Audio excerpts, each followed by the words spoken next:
Hi friends, welcome back to our channel. ప్రభుత్వ సంస్థ నుంచి క్లర్క్ జాబ్స్ అయితే రిక్రూట్మెంట్ అయితే చేస్తున్నారు. మనకి మంత్లీ 52,000 పైగానే మనము శాలరీస్ అయితే తీసుకోవచ్చు అనమాట.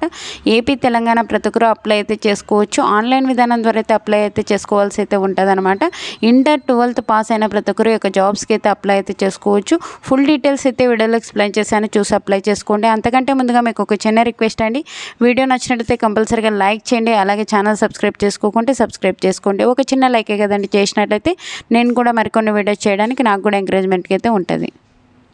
ఫ్రెండ్స్, ఈ యొక్క నోటిఫికేషన్ డీటెయిల్ చూసుకున్నట్లయితే సిఎస్ఆర్ అయినటువంటి నేషనల్ జియోగ్రాఫికల్ రీసెర్చ్ ఇన్స్టిట్యూట్ నుంచి ఒక జాబ్స్ అయితే మనకి రిక్రూట్మెంట్ అయితే చేస్తున్నారు. ఈ యొక్క సంస్థ వచ్చేసి మనకి హైదరాబాద్లో అయితే మనకి ఉండడం అయితే జరుగుతుంది. హైదరాబాద్ వాళ్ళే అప్లై చేసుకోవాలి అంటే అదేం లేదండి, ఏపీ తెలంగాణ ప్రతి ఒక్కరు అప్లై అయితే చేసుకోవచ్చు. మనకి ఇక్కడే ఇచ్చారు చూడండి, ఇండియన్ సిటిజన్స్ ప్రతి ఒక్కరు అప్లై అయితే చేసుకోవచ్చు అనమాట. అంటే ఏపీ తెలంగాణ ప్రతి ఒక్కరు అయితే ఒక పోస్టులకైతే అప్లై అయితే చేసుకోవచ్చు. ఈ యొక్క పోస్టులకు సంబంధించి మనము ఆన్లైన్ విధానం ద్వారా అయితే అప్లికేషన్స్ అయితే పెట్టుకోవాల్సి అయితే ఉంటుంది.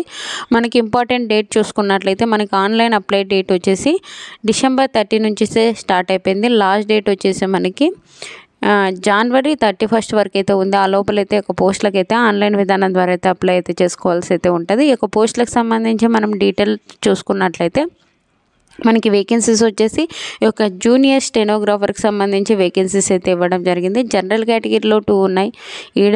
ఈడబ్ల్యూఎస్ వాళ్ళకి 1, ఎస్టీ వాళ్ళకి 1 అయితే వేకెన్సీస్ ఉన్నాయి. ఈ యొక్క పోస్టులకు సంబంధించి అప్లై చేసుకోవాలి అంటే మనకి ఏజ్ లిమిట్ వచ్చేసి మినిమం 18 years అయితే ఉండాలి. జనరల్ కేటగిరీ అలాగే ఏడబ్ల్యూఎస్ వాళ్ళైతే 27 years వరకు ఉన్న ప్రతి ఒక్కరు అప్లై అయితే చేసుకోవచ్చు అనమాట.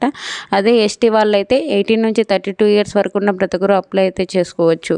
ఓకేనా, దీనికి సంబంధించి మనకి డీటెయిల్స్ అయితే ఇవ్వడం అయితే జరిగింది. నెక్స్ట్ వచ్చేసి మనకి శాలరీస్ వచ్చేసి లెవెల్ 4th ప్రకారం అయితే శాలరీస్ అయితే పే చేస్తారు.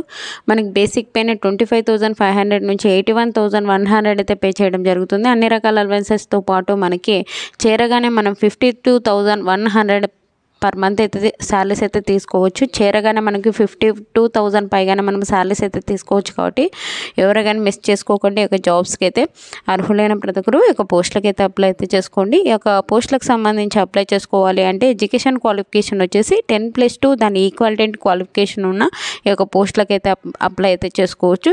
మనకి స్టెనోగ్రఫీ అయితే వచ్చి ఉండాలని చెప్పి అయితే ఇవ్వడం జరిగింది. నెక్స్ట్, ఈ యొక్క పోస్టులకు సంబంధించి ఇండియన్ సిటిజన్స్ ప్రతి ఒక్కరు అప్లై అయితే చేసుకోవచ్చు అని చెప్పాను కదండి. మనకి January 31 వరకు అయితే ఉంది.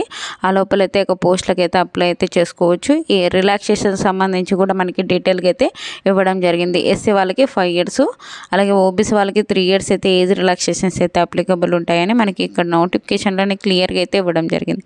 మనకి అలాగే ఈడబ్ల్యూఎస్కి సంబంధించి ఈ యొక్క డీటెయిల్స్ కూడా ఇవ్వడం జరిగింది. మనకి ఎవరెవరు దీనికి ఈడబ్ల్యూఎస్కి సంబంధించి అర్హులు అవుతారు అని చెప్పి దాని డీటెయిల్స్ అయితే ఇవ్వడం అయితే జరిగిందనమాట. నెక్స్ట్ వచ్చేసి ఈ యొక్క పోస్టులకు సంబంధించి సెలక్షన్ ప్రాసెస్ డీటెయిల్ చూసుకున్నట్లయితే మనకి ఒక రిటర్న్ ఎగ్జామినేషన్ అయితే కండక్ట్ అయితే చేయడం జరుగుతుంది. ఇది వచ్చేసి మనకి OMR based computer based objective type multiple choice questions అయితే రావడం జరుగుతుంది. ఇంగ్లీష్ లాంగ్వేజ్లో అయితే మనకి క్వశ్చన్స్ అయితే రావడం జరుగుతుంది. 10+2 స్టాండర్డ్ క్వశ్చన్స్ అయితే రావడం అయితే జరుగుతుంది అనమాట. 200 క్వశ్చన్స్కి అయితే ఉంటుంది. 2 hours పాటు మనకి ఎగ్జామ్ అయితే కండక్ట్ అయితే చేయడం జరుగుతుంది. ఏ ఒక టాపిక్స్ నుంచి క్వశ్చన్స్ వస్తాయి అంటే జనరల్ ఇంటెలిజెన్స్ అండ్ రీజనింగ్ నుంచి 50 questions 50 marks, జనరల్ అవేర్నెస్ నుంచి 50 questions 50 marks, ఇంగ్లీష్ లాంగ్వేజ్ నుంచి 100 questions 100 marks. మనకి ప్రతి రాంగ్ ఆన్సర్కి 0.25 అంటే 1/4 అయితే నెగిటివ్ విధానం అయితే ఉంటుంది. ప్రతి కరెక్ట్ ఆన్సర్కి 1 mark అయితే మనకి యాడ్ అయితే చేయడం జరుగుతుంది అనమాట. ఓకేనా, ఇది వచ్చేసి నెక్స్ట్ వచ్చేసి మనకి ప్రొఫిషియన్సీ టెస్ట్ స్టెనోగ్రఫీ వచ్చేసి మనకి ఇంగ్లీష్ హిందీ లాంగ్వేజ్లో అయితే ఉండడం అయితే జరుగుతుంది. దాని డీటెయిల్స్ అయితే ఇవ్వడం అయితే జరిగింది. దాని తర్వాత మనకి ఒక స్టెనోగ్రఫీ చూసిన తర్వాత మనకి మెరిట్ ద్వారా మనకి ఈ యొక్క జాబ్స్కి అయితే రిక్రూట్మెంట్ అయితే చేస్తారనమాట. ఓకేనా, ఈ యొక్క పోస్టులకు సంబంధించి ఆన్లైన్ విధానం ద్వారా అయితే అప్లై అయితే చేసుకోవాల్సి అయితే ఉంటుంది. ఇక్కడ ఇచ్చారు చూడండి వెబ్సైట్. ఈ యొక్క వెబ్సైట్ విజిట్ చేసి https://www.ngri.res.in ఈ యొక్క వెబ్సైట్ విజిట్ చేసి ఈ యొక్క జాబ్స్కి అయితే అప్లై అయితే చేసుకోవచ్చు ఆన్లైన్ విధానం ద్వారా. ఎప్పటి లోపల అంటే January 31 లోపల అయితే ఈ యొక్క జాబ్స్కి అయితే అప్లై అయితే చేసుకోవచ్చు. మీకు ఏమైనా డౌట్స్ ఉంటే కామెంట్ సెక్షన్లో కామెంట్ చేయండి. అలాగే వాట్సాప్ ఛానల్, వాట్సాప్ గ్రూప్స్ కింద అయితే లింక్స్ అయితే డిస్క్రిప్షన్లో ఇచ్చాను. అందులో జాయిన్ అయినట్లయితే నేను చేసే ప్రతి ఒక్క వీడియో మీకు అయితే అందుతుంది అనమాట. ఈ వీడియో నచ్చినట్లయితే కంపల్సరీగా లైక్ చేయండి ఫ్రెండ్స్. అలాగే ఛానల్ సబ్స్క్రైబ్ చేసుకోకుంటే కంపల్సరీగా సబ్స్క్రైబ్ చేసుకొని చూడండి. ఎందుకంటే మీరు సబ్స్క్రైబ్ చేయడం వల్ల నేను కూడా మరికొన్ని వీడియోస్ చేయడానికి నాకు కూడా ఎంకరేజ్మెంట్ అయితే ఉంటుంది. Thank you for watching. Have a nice day friends.